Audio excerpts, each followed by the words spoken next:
ये कहानी है एक ऐसी जगह की जहां हर कदम पर रहस्य छुपा होता है। घाटा लूप्स, जो लद्दाख और मनाली के बीच स्थित है। एक ऐसी जगह जहां काफ़ी अजीब और पैरानॉर्मल घटनाएं होती हैं। यह रास्ता अपने आप में एक कहानी सुनाती है, जहां हर मोड़ पर कुछ अजनबी और अजीब चीज़ें होती हैं। यहाँ पर अक्सर ऐसी कहानियाँ सुनने को मिलती हैं जो समझ से परे होती हैं और लोग यहाँ के रहस्य को समझने की कोशिश करते हैं। आज हम आपको एक ऐसी ही कहानी सुनाएंगे जो इस अनजाने और रहस्यमय जगह से जुड़ी हुई है। अगर आपने अभी तक इस चैनल को सब्सक्राइब नहीं किया तो ऐसे ही मिस्टीरियस और हॉन्टेड कहानियों के लिए हमारे चैनल को सब्सक्राइब कर लें। चलिए कहानी शुरू करते हैं। निशांत का कॉलेज खत्म हो चुका था और जैसा उसने अपने दोस्तों से वादा किया था वैसे ही वो सब बाइक ट्रिप की तैयारी कर रहे थे। निशांत के काफ़ी मनाने के बाद और काफ़ी पापड़ बेलने के बाद उसके दोस्त मान गए थे।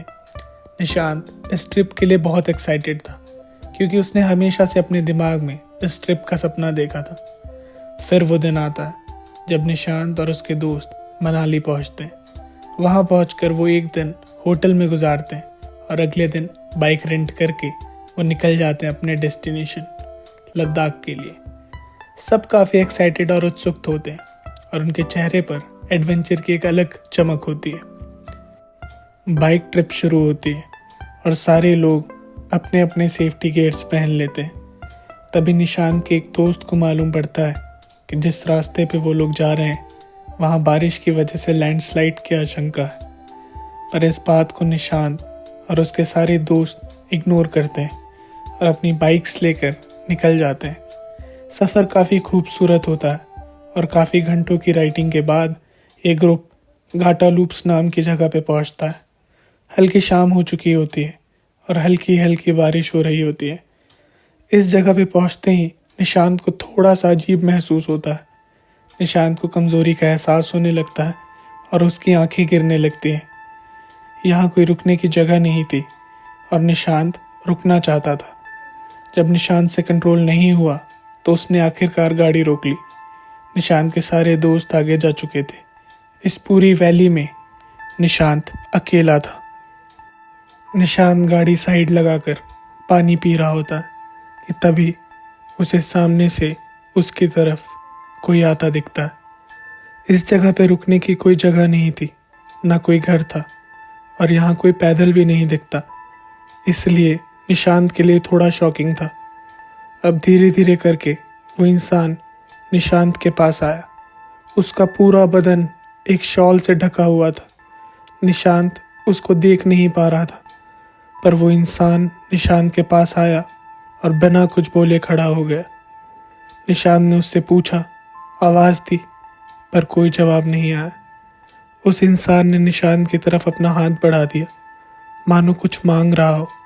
निशांत को लगा ये कोई ज़रूरतमंद है और उसने अपनी जेब से कुछ पैसे निकाले और उसे देने चला गया। जब निशांत उसके पास गया और उसकी आंखें ध्यान से देखी तो उसे मालूम हुआ कि उस इंसान की आंखें ही नहीं हैं। निशांत हड़बड़ा कर पीछे हटा और गिर गया। हवा का एक झोंका आया और उस इंसान की शॉल उड़ गई। तब निशांत ने जो देखा, उसके पैरों तले ज़मीन खिसक गई। वो इंसान हर तरफ से चोट लगा हुआ था, कहीं कहीं तो उसकी हड्डियां भी विजिबल थी। अब निशांत बिना कुछ सोचे समझे अपनी बाइक की तरफ भागा। गिरते पड़ते उसने अपनी बाइक ली और वहां से भाग गया। डर के मारे निशांत कांप रहा था। वो अपनी बाइक बहुत तेजी से चला रहा था, जैसे वो किसी से भाग रहा हो। थोड़ा आगे जाने के बाद वो इंसान उसे दोबारा दिखाई दिया, किसी ट्रक ड्राइवर से पानी लेते हुए। थोड़ा और आगे जाने के बाद उसे दृश्य दोबारा दिखाई दिया। ऐसा 4-5 बार हो गया और हर बार निशांत का डर बढ़ता गया। अब निशांत को डर से बुखार चढ़ने लगा था। थोड़ा आगे जाने के बाद एक थोड़ा क्राउडेड एरिया आया। निशांत एक ढाबे पे गया और वहां जाकर बेहोश हो गया। लोगों ने उस पे पानी फेंका और उसे लेटाया। अब निशांत के होश में आने के बाद निशांत ने ये कहानी सबको सुनाई। पर निशांत ने ये नोटिस किया कि उसकी ये कहानी सुनकर कोई भी ज़्यादा शॉक्ड नहीं है, मानो कि सबको इस घटना की आदत हो। फिर वहाँ मौजूद एक बूढ़े व्यक्ति ने उसे एक कहानी सुनाना चालू की। कई साल पहले ठीक इसी जगह घाटा लूप्स में एक बहुत बड़ा तूफान आया था। तूफान के कारण रोड पे कोई गाड़ी नहीं थी, लेकिन एक गाड़ी थी जिसे डिलीवरी टाइम पे पहुंचानी थी, और वो बिना तूफान की परवाह किए अपनी डिलीवरी पहुंचाने निकल चुका था। उस ट्रक में एक ड्राइवर और उसका एक हेल्पर था। बर्फ इतनी तेज गिर रही थी कि गाड़ी का आगे जाना संभव नहीं था। गाड़ी आगे जाके फंस गई। आसपास मदद के लिए कोई नहीं था।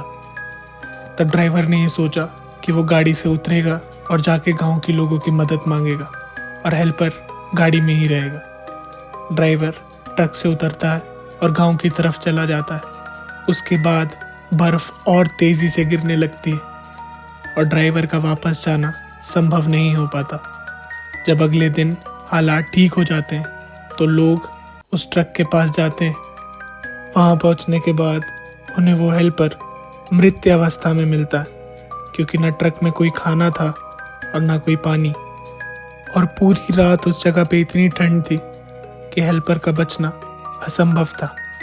माना जाता है कि उस दिन से उस हेल्पर की आत्मा इस वैली में भटकती है और लोगों से खाने की और पीने के लिए पानी मांगती है। उस बूढ़े आदमी ने निशांत को ये भी बताया कि उस हेल्पर के लिए लोगों ने वहाँ पे एक मंदिर बनाया जहाँ लोग अक्सर खाने की चीज़ें और पीने का पानी रखते हैं। निशांत को अब सब समझ में आ रहा था। निशांत उस मंदिर के पास जाता है, अपनी गलती के लिए क्षमा मांगता है और वहाँ पीने के लिए एक पानी का बोतल छोड़ देता है। दोस्तों, आपने ऐसी जगह के बारे में ज़रूर सुना होगा। लोग अक्सर जब ट्रिप के लिए निकलते हैं तो इस जगह पर पानी की बोतल या खाने का कोई सामान रख के जाते हैं। कहा जाता है कि अगर मृत्यु तय समय से पहले हो जाती है तो उस इंसान की आत्मा तब तक भटकती है जब तक वो समय नहीं आ जाता।